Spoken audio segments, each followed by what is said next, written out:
আল্লাহ রাব্বুল আলামিন বলেন, ইন্নামা নুতঈমুকুম লিওয়াজহিল্লাহি লা নুরিদু মিনকুম জাযাআও ওয়ালা শুকুরা।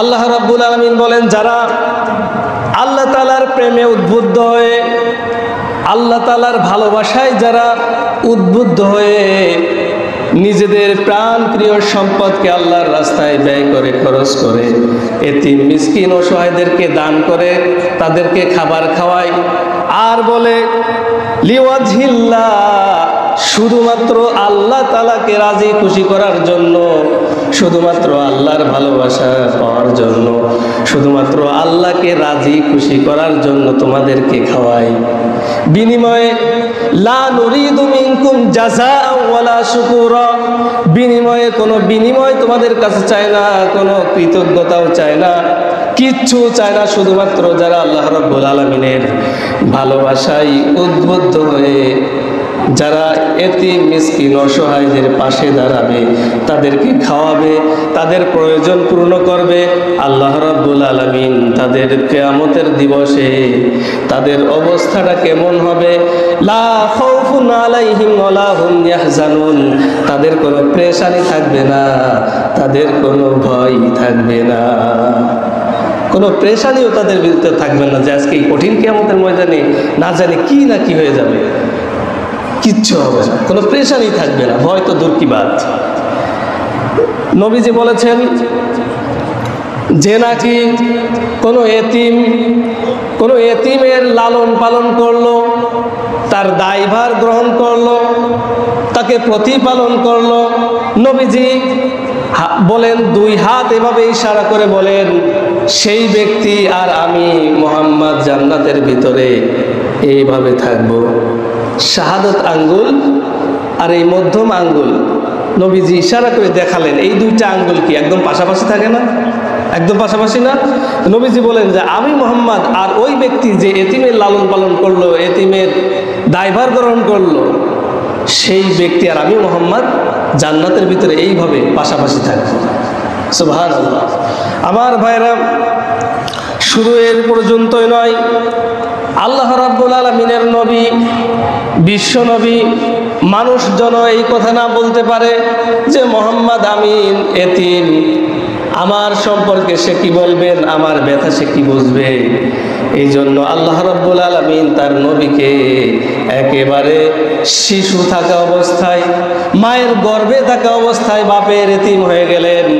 মাত্র 6 বছর বয়সে একেবারে ছোট্ট থাকতে তিনি মায়ের এতিম হয়ে গেলেন। আল্লাহ রাব্বুল আলামিন তার নবীকে শুধুমাত্র এতিমই বানান নাই, বরং এতিমের সর্দার বানিয়ে দিলেন। এবং আল্লাহ রাব্বুল আলামিন নবীকে কোরআনে কারিমের মধ্যে বলতেছেন, এই কথা বলে গোটা মানুষের কাছে আল্লাহ রাব্বুল আলামিন মেসেজ দিতে চাইলেন, বান্দারে তুমি তো অসহায় ছিলে, তোমার কিছুই ছিল না, তোমার কোনো নামগন্ধ ছিল না, এরপরে এইরকম অবস্থায় আমি পেয়ে বা এইরকম অবস্থা থেকে আমি তোমাকে বড় করেছি। সেটা কিভাবে? আল্লাহ রাব্বুল আলামিন বললেন, আলাম ইয়াজিদিকা ইয়াতীমান ফাআওয়া, হে নবী আমি কি আপনাকে এতিম অবস্থায় পাই নাই? এরপরে কি আমি আপনাকে আশ্রয় দেই নাই? ওয়াজাদাকা দাল্লান ফাহাদা, হে নবী আমি কি আপনাকে পথ হারা অবস্থায় পাই নাই? এরপরে কি আমি আপনাকে পথের দিশা দিই নাই? এরপরে বললেন ওয়াজাদাকা আইলান ফাআগনা, ও নবী আমি কি আপনাকে অসচ্ছল অবস্থায় পাই নাই? এরপরে কি আমি আপনাকে সচ্ছলতা দান করি নাই?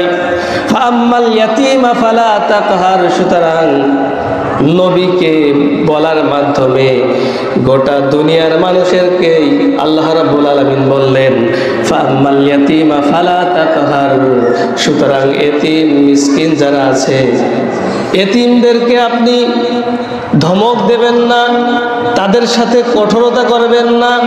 ওয়া আম্মাস সাইলা ফালা তানহার, আর যারা ভিখারি আছে এদেরকে ঘাড় ধাক্কা দিও না।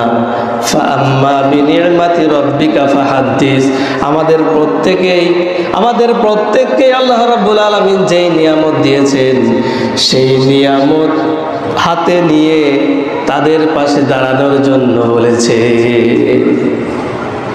যেই নিয়ামত, আমরা যখন ছোট ছিলাম আমাদের কিছু ছিল, কিছুই ছিল না। সেই অবস্থায় আমরা ছিলাম খুবই দুর্বল। এখন আল্লাহ আমাদেরকে শক্তি দিয়েছেন, কিছুই ছিল না, আল্লাহ এখন অনেক কিছু দিয়েছেন, তাই না?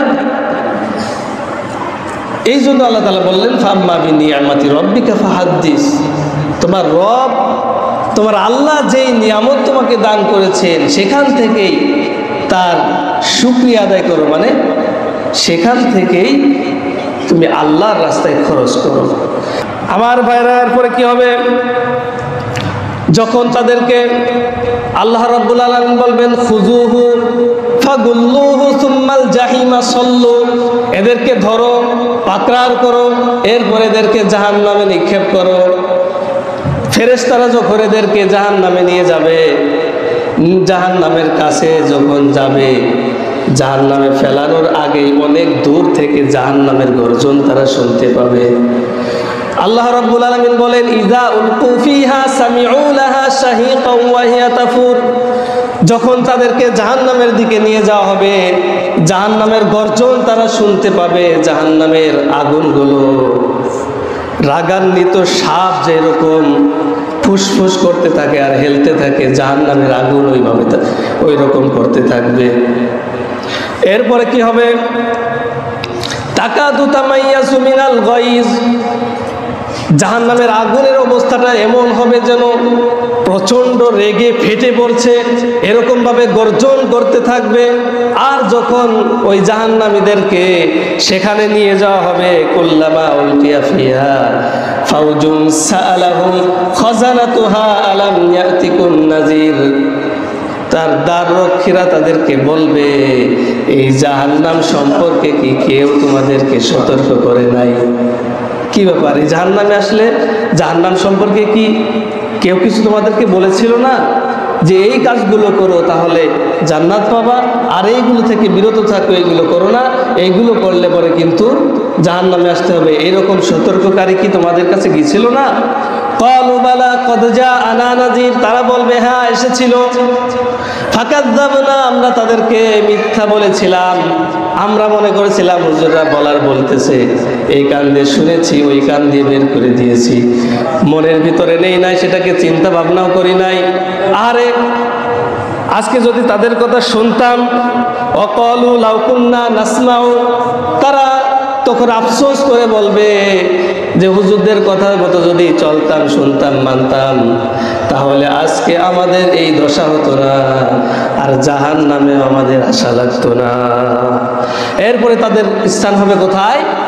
জাহান্নাম। জাহান্নামে যাওয়ার পরে তাদেরকে জিজ্ঞাসা করা হবে ইয়াতাসাআলুনা আনিল মুজরিমিন মা সালাকাকুম ফি সাকার ক্বালু লাম নাকু মিনাল মুসাল্লিন ওয়া লাম নাকু নুতঈমুল মিসকিন, তাদেরকে যখন জিজ্ঞাসা করা হবে জাহান্নামে কেন আসলে, কোন কারণ, কোন অপরাধে তোমাদেরকে জাহান্নামে নিয়ে আসলো, তারা বলবে লাম নাকু মিনাল মুসাল্লিন ওয়া লাম নাকু নুতঈমুল মিসকিন, এতিম মিসকিন অসহায়দেরকে খাবার খাওয়াই নাই, এই কারণে আমাদেরকে জাহান্নামে আসতে হয়েছে। দুইটা কারণ বলবে, একটা হচ্ছে নামাজ, লাম নাকু মিনাল মুসাল্লিন, আমরা নামাজ পড়তাম না, ওয়া লাম নাকু নুতঈমুল মিসকিন, আর এতিম মিসকিন অসহায়দেরকে খাবার খাওয়াতাম না, এই কারণে আমাদেরকে জাহান্নামে আসতে হয়েছে। এবার জাহান্নামে যারা যাকাত দেবে না এদের শাস্তিটা কেমন হবে, কেমন চলবে? আল্লাহ রাব্বুল আলামিন বলেন যারা নাকি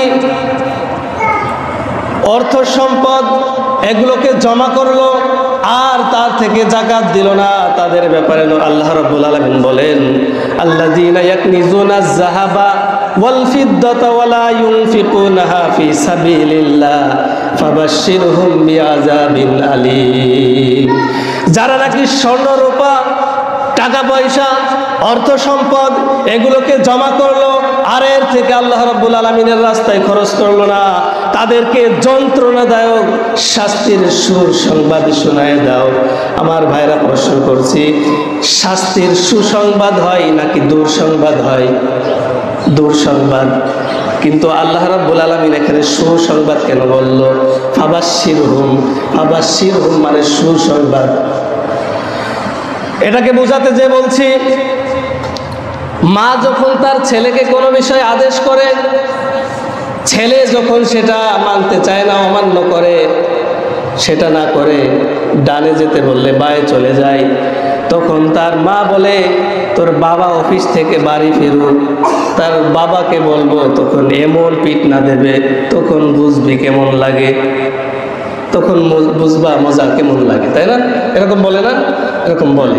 আচ্ছা, বাবা মারলে কি খুব মজা লাগবে নাকি শাস্তি, মানে শাস্তির তীব্রতাকে বোঝাবার জন্য এরকম বলেছে।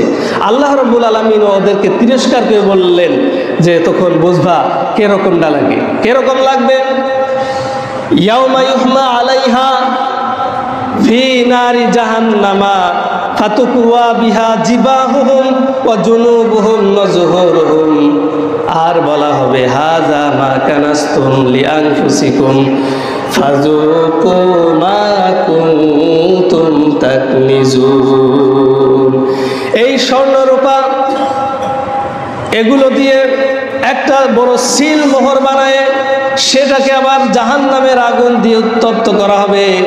এরপরে তার কপালে, তার পাজরে এবং তার পিঠে সেক দেওয়া হবে, সিল মারা হবে, আর বলা হবে হাযা মা কানাসতুম লিআনফুসিকুম, এই হলো সেই সম্পদ যেগুলো অনেক কষ্ট করে তুমি তোমার নিজের জন্য অর্জন করেছিলে, সেখান থেকে যাকাত দাও নাই, এবার বোঝো মজা সেই সম্পদের কেমন লাগে। বলেন নাউজুবিল্লাহ।